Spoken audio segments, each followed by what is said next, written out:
Hey, hold on. Yo, what's up? It's your boy Nero Glace, and we back at it again. This is not a music review or reaction this time. This is me watching the video, trying to figure out why is K-pop so popular. How did K-pop become so popular? This video is not a long video that I'm watching that I found on YouTube. It is 4 minutes and 24 seconds, so this is not gonna be a long. Hopefully, I get enough information to figure out, but I will do more deep diving. But after reviewing or reacting to so many K-pop groups, I could see the attraction to them.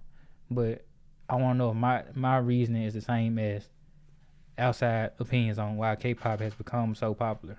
So without further ado, before we start, like and subscribe.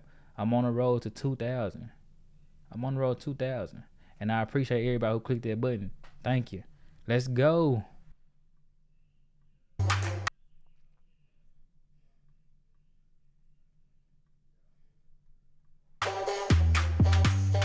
Let's settle this once and for all. Why are international fans so crazy about K-pop? They don't even understand the lyrics.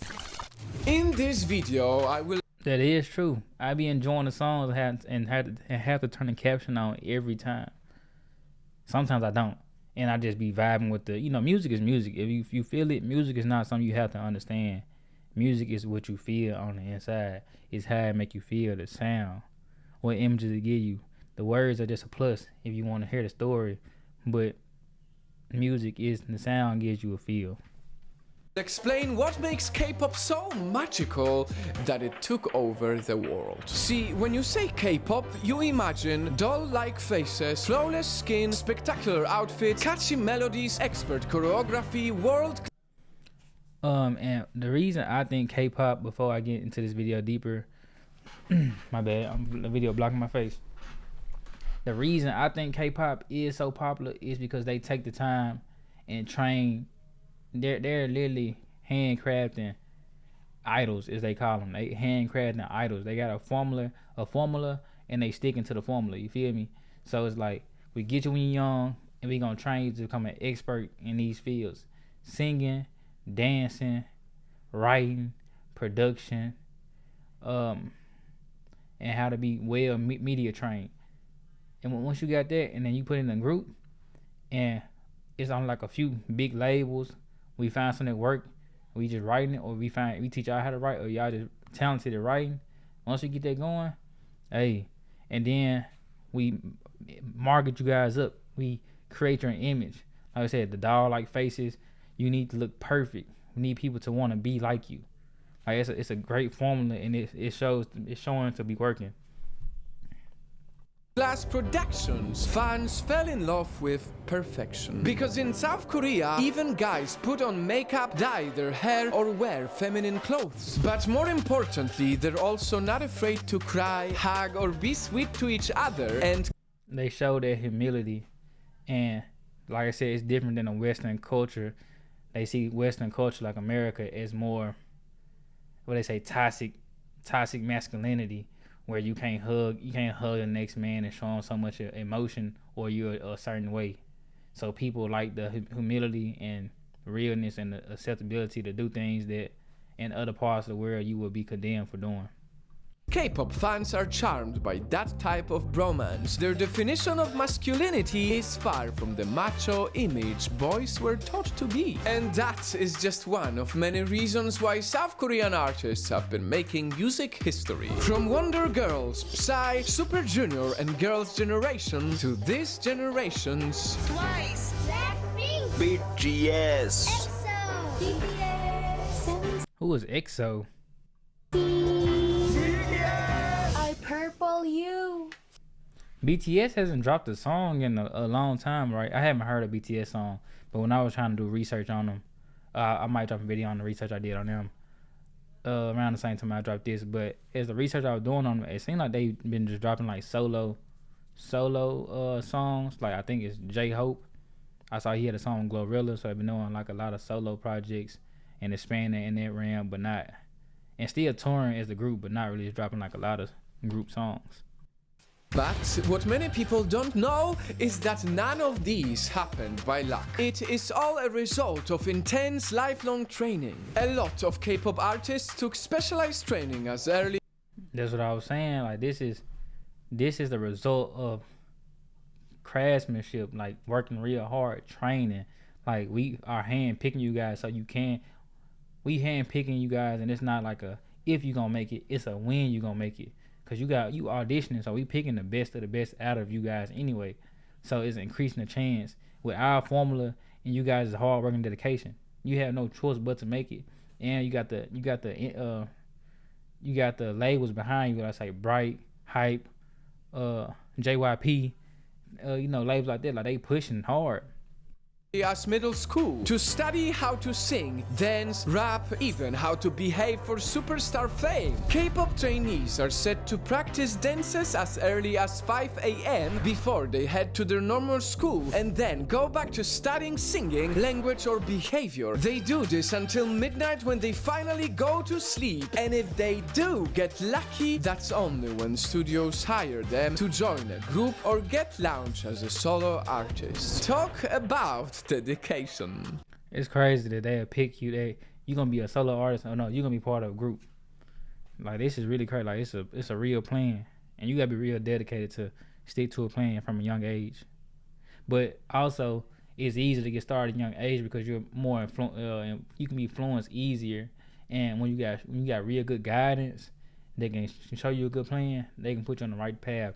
That's why you need a good structure and authority figures in your life.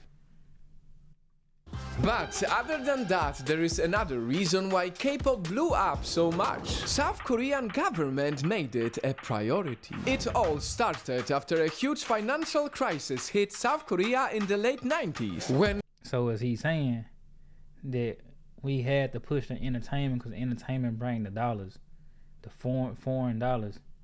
We focusing on entertainment value right now.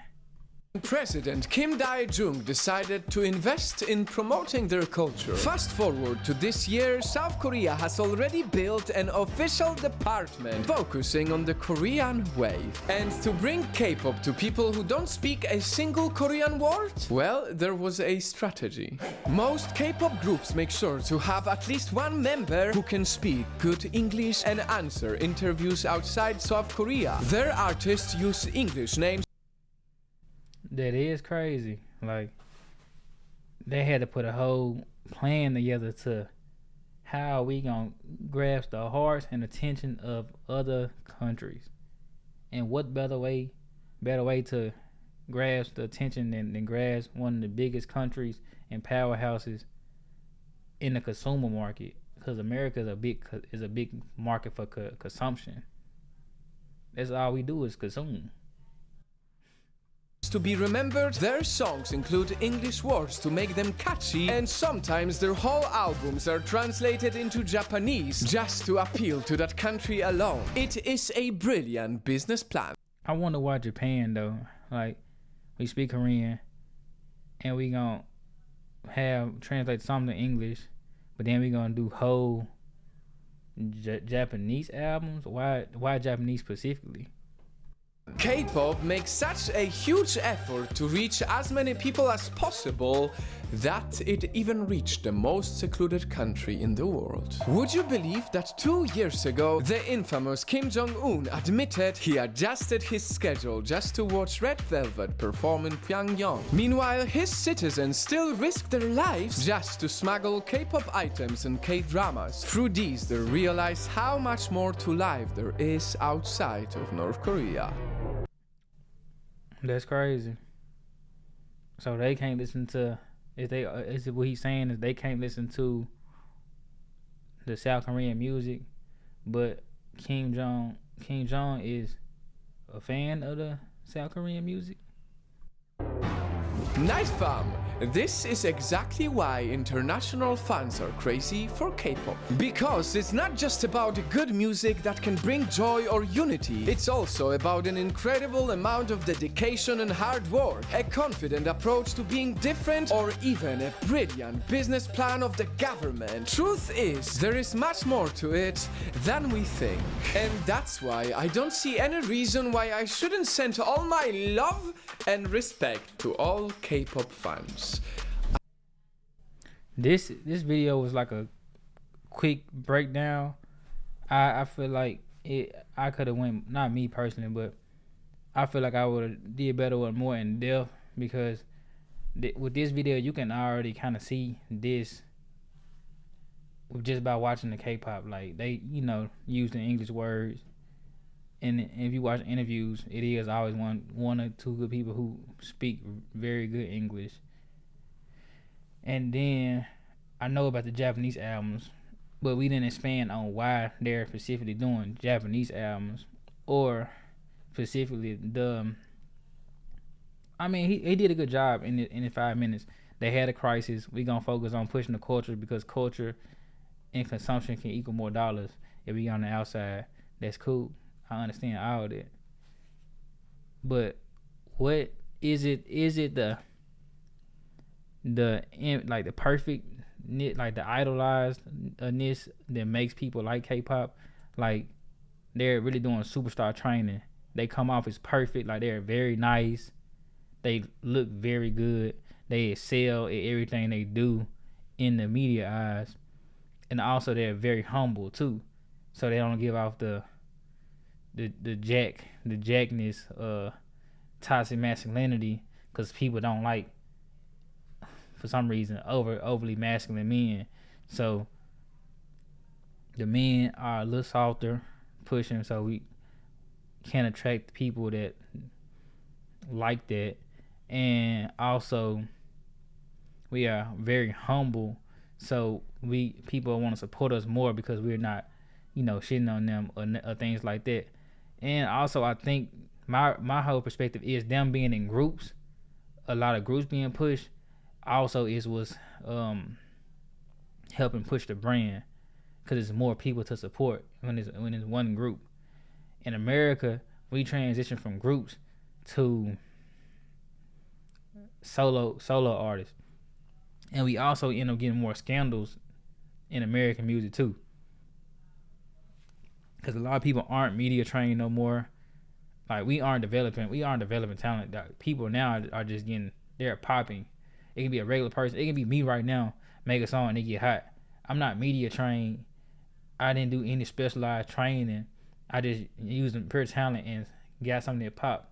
Now, not my dark secrets, but like my regular life, I could have said something that can come back in the future, because I wasn't properly media trained, thinking about that being my future, and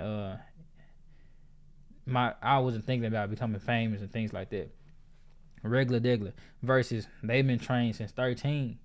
You guys are gonna have a chance of being superstars, so we gonna keep y'all out the way. You're not gonna have no scandals. In certain contracts, they can't have relationships because that increases the chance of scandals. And in certain places, a scandal can literally ruin your career, and it's hard to bounce back from. So they kind of giving like the perfect person. That's what they're giving, the perfect person.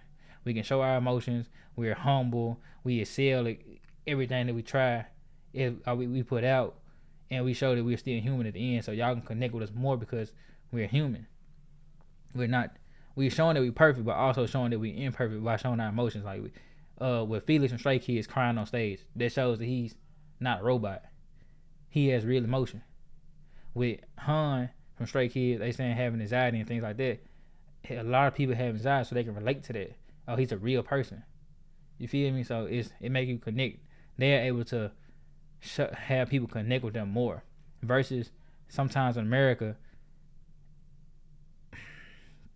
people don't handle scandals well, and when people start getting money here, it's kind of like, I'm that guy. I don't care about, like, it's kind of like they put themselves on top of everybody. It's not humble enough. Not saying they have to be, but they kind of can make people not be drawn to you because you coming off as entitled, when us as the fans are the reason that you are as big as you are. But then you turn around and shit on the fans. You can't do that. But I ain't gonna stretch it too long. That's just a couple of my thoughts. I can do it. If y'all have any thoughts of why y'all think K-pop is so big, let me know in the comments. Don't forget to subscribe. We on the road to 2,000. Been doing great. Trajectory been doing good. Faster than I expected. I will probably look for a more in-depth video. I enjoyed this video. He broke it down in a quick, easy way to where you can kind of understand. And if you want to deep dive, you can deep dive more if you want to, which I will do. But from other than that, it's your boy Nero Glace. Don't forget that Nero Glace, your favorite. Hey, get up with me. We got more stuff coming. Like I said, we got a podcast coming. Currently setting that up. And I'll be talking more. Doing the music reviews right now. I will eventually start dropping like full album reviews, but it'll probably be like on a Friday. You know what I'm saying? Like a Friday type of situation, because I have to basically react to all the songs in a time span and have to get the video together. Try not to get... It's more editing with more songs like that. So I had to try to get everything together. If you guys are interested in any other topics, let me know. I'm cool and down to cross anything that you guys, ask for. As long as you guys can watch it, we good. But it's your boy Nero Glace. Once again, Nero Glace. Don't forget about me. Love. Be safe. Okay. Let's go.